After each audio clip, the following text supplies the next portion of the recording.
하나님의 말씀입니다.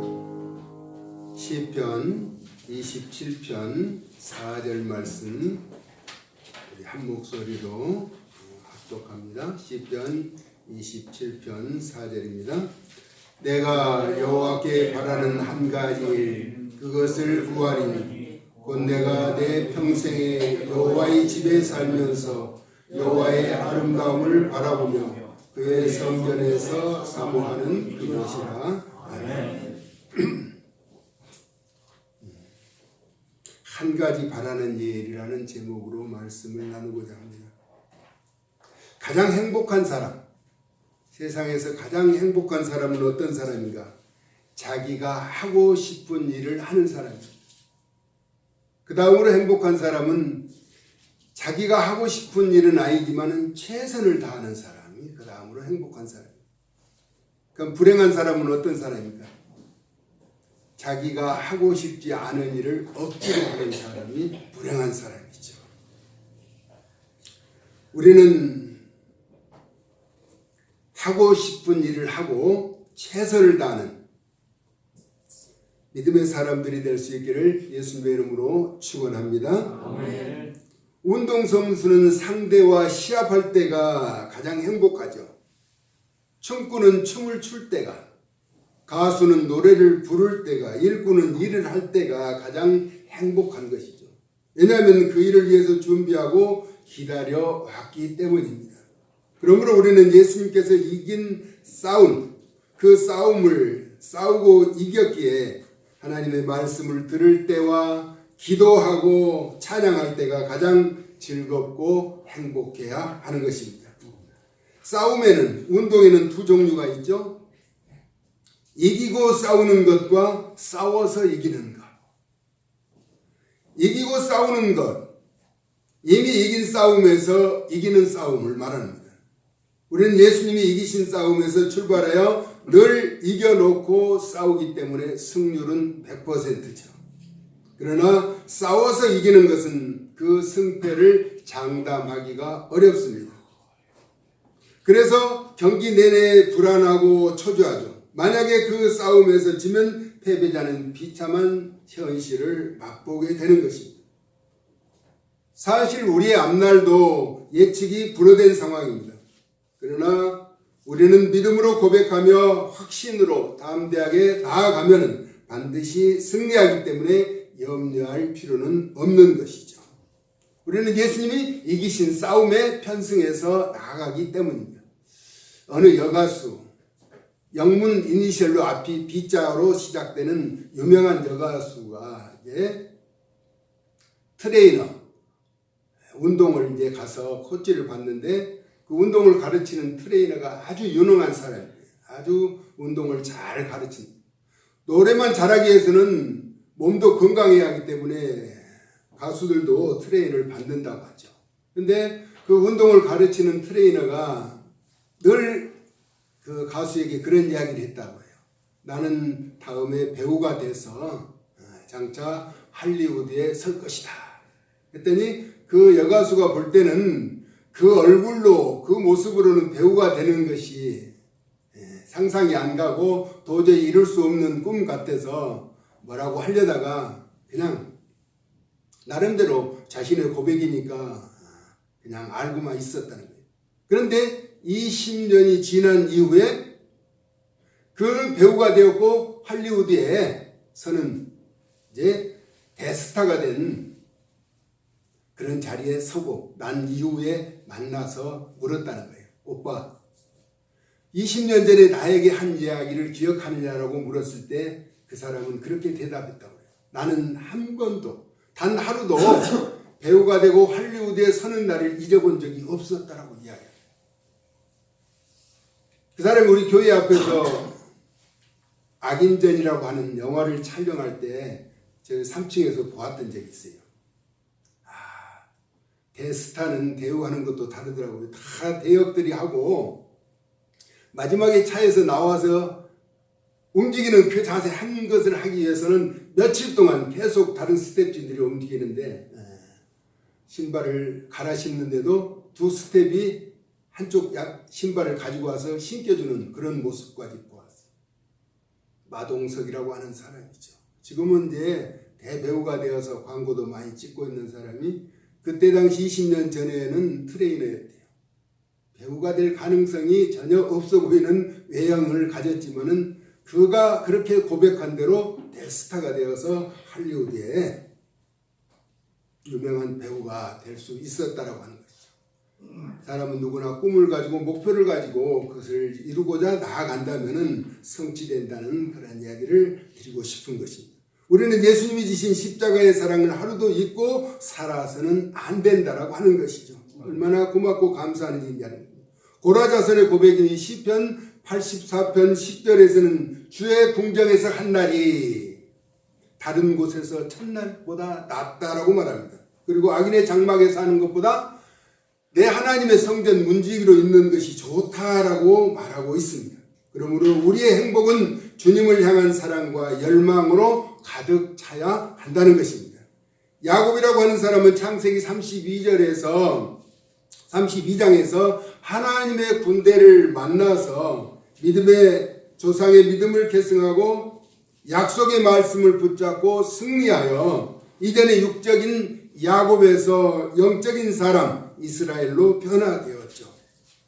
그는 하나님이 말씀하신 그 내용을 붙잡고 20년간의 야전 생활을 굴하지 않고 넉넉히 이겨냄으로 말미암아 마침내 거부가 되어서 돌아오는 가운데 약복강에서 하나님의 사자와 씨름하여 이기고 이스라엘로 변화된 사람이죠.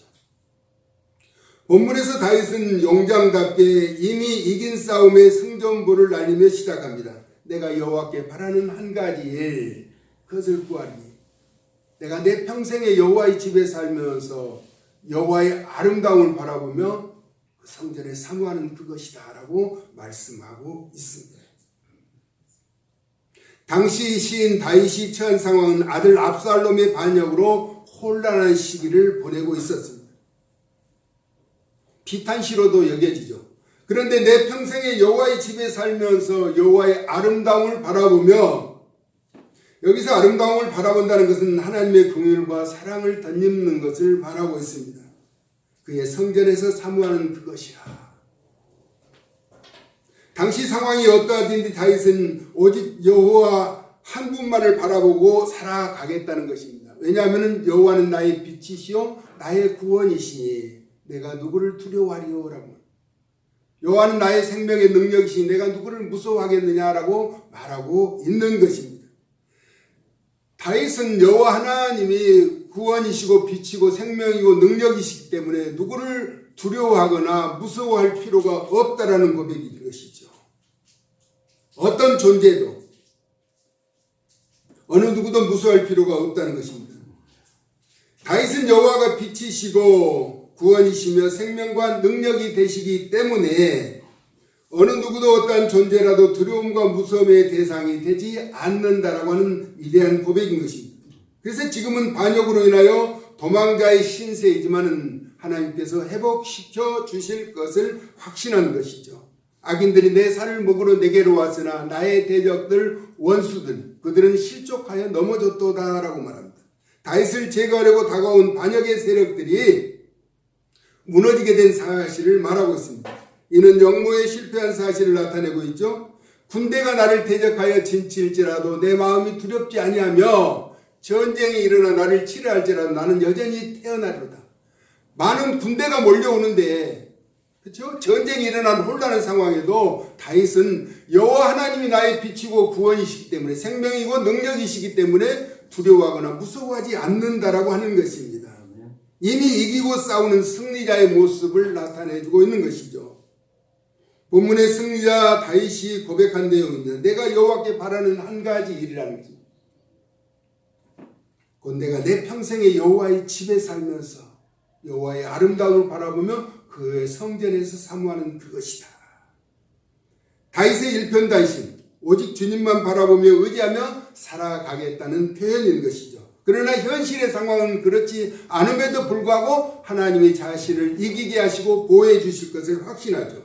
그러면서 다윗은 자신을 지켜주신 여호와 하나님을 찬양하고 있습니다. 여호와께서 환난 날에 나를 그의 초막 속에 비밀히 지키시고 그 장막 은밀한 곳에 나를 숨기시며 높은 바위에 두시리라 라고 말씀하고 있는 것입니다. 다윗은 철저하게 자신을 지켜 보호해 주시는 여호와 하나님을 나타내 보여주고 있는 것이죠. 그러면서 이제 승리의 환호를 외치게 되는데, 이제 내 머리를 둘러싼 내 원수 위에 들려주겠다라고 하는 얘기죠. 6절 같이 한번 읽어볼까요? 시작. 이제 내 머리가 나를 둘러싼 내 원수 위에 들리리니 내가 그의 장막에서 즐거운 제사를 드리겠고 노래하며 여호와를 찬송하리로다. 내가 그의 장막에서 즐거운 제사를 드리겠고 노래하며 찬송하겠다라고 이야기하고 있는 것입니다. 초막이나 장막은 유대인들이 광야에서 임시 은거지로 사용하는 정도의 피난처가 되며, 바위는 전쟁의 요새지이며 전쟁의 위협으로부터 보호하는 견고한 피난처를 말하고 있는 것입니다. 하지만 다윗은 여호와 하나님이 보호해 주시지 않으면 생존할 수 없는 상태의 상황에서 지켜주심에 감사하고 있는 것이죠. 그러면서 다윗은 여호와 하나님을 절대적으로 의지하는 모습을 보여주고 있는 내용이 7절에 소개되고 있습니다. 여호와여, 내가 소리내어 부르짖을 때 들으시고 또한 나를 긍휼히 여기사 응답하소서라고 말하고 있습니다. 나를 긍휼히 여기라는 것은 불쌍하게 여겨서 응답해 달라는 것입니다. 요셉이라고 하는 사람이 형제들에게 팔려가기 전에 창세기 37장 24절에 물 없는 구덩이에 던져졌을 때 얼마나 소리내어 외치며 불렀을까 하는 것입니다. 여호와께서는 요셉을 통하여 민족을 구하는 더 큰 뜻을 이루고자 지켜보고 계셨던 것입니다. 그러나 다윗은 위기의 상황에서 자신이 부르짖고 소리낼 때 들으시고 응답하여 달라는 것입니다. 그러면서 다윗은 주님과 계속되는 깊은 영적 교제를 나누고 있는데, 그 내용이 8절 이하에 소개되고 있죠. 같이 한번 볼까요? 여호와여, 내가 주께 부르짖고 여호와께 간구하기를.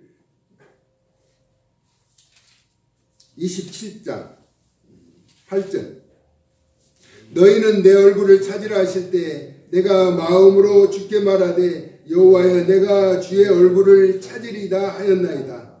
주의 얼굴을 내게서 숨기지 마시고 주의 종을 놓아여 버리지 마소서. 주는 나의 도움이 되셨나이다. 나의 구원의 하나님이시여, 나를 버리지 마시고 떠나지 마소서.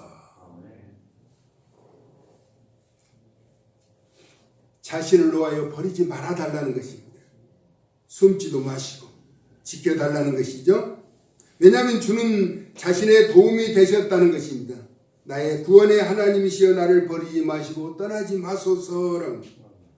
그러면서 내 부모는 나를 버렸으나라고. 부모가 자식을 버린 사람이 어디가 있겠어요. 그러니까 다윗은 지금 자신이 그렇게 의지하며 살았던 부모가 일찍 세상을 떠난 상태를 말하고 있는 것이죠. 그러나 여호와는 자신을 영접해 주실 것임을 고백하고 있는 것입니다. 우리 하나님은 택하신 백성을 끝까지 지켜주신 하나님의 거룩한 속성을 이야기하고 있는 것이죠. 내 부모는 나를 버렸으나 여호와는 나를 영접하시리이다. 여호와 하나님은 악인에게 자신을 절대로 맡기지 않으실 것을 확신하며 자신은 믿음으로 장래일을 보고 있다는 사실을 또한 계속해서 고백하고 있죠. 12절 13절 한번 같이 읽습니다. 시작. 내 생명을 내 대적에게 맡기지 마소서. 이정자와 악을 토하는 자가 일어나 나를 치려함이니이다. 내가 산 자들의 땅에서 여호와의 선하심을 보게 될 줄 확실히 믿었도다. 하나님은 자신을 지켜주시고 장래를 보호해 주실 분으로 확실히 믿었다라고 하는 것입니다. 다윗은 하나님이 어떤 분인가를 고백하면서 자신과 함께하며 어떠한 상황에도 지켜주실 것을 확신하며 고백하고 있는 것이죠. 그러면서 마지막 14절에 뭐라고 말하는가? 너는 여호와를 기다릴지어다. 강하고 담대하며 여호와를 기다릴지어다 라고 말하고 있는 것입니다. 예수님이 십자가를 지시고 우리의 죄를 대속해 주신 것처럼 한 가지 바라는 일에 결코 실망하게 않으시고 분명하게 응답해 주실 주님을 신뢰하면서 믿음에 굳게 서서 다윗이 이야기했던 것처럼 한 가지 바라는 일, 그것을 위해서 믿음으로 끝까지 승리하는 저와 여러분 생애가 되어질 수 있기를 예수님의 존귀하신 이름으로 축복합니다. 아멘. 살아서 역사하시는 고마우신 하나님, 다윗의 아름다운 고백을 통해서 우리도 여호와께 바라는 한 가지 일, 그것을 구하여 믿음의 성숙한 모습으로 하나님을 신뢰하며 끝까지 승리하는 존귀한 주의 백성들 되어지게 하여 주시옵소서. 예수 그리스도의 존귀하신 이름으로 축복하고 기도 올리옵나이다. 아멘.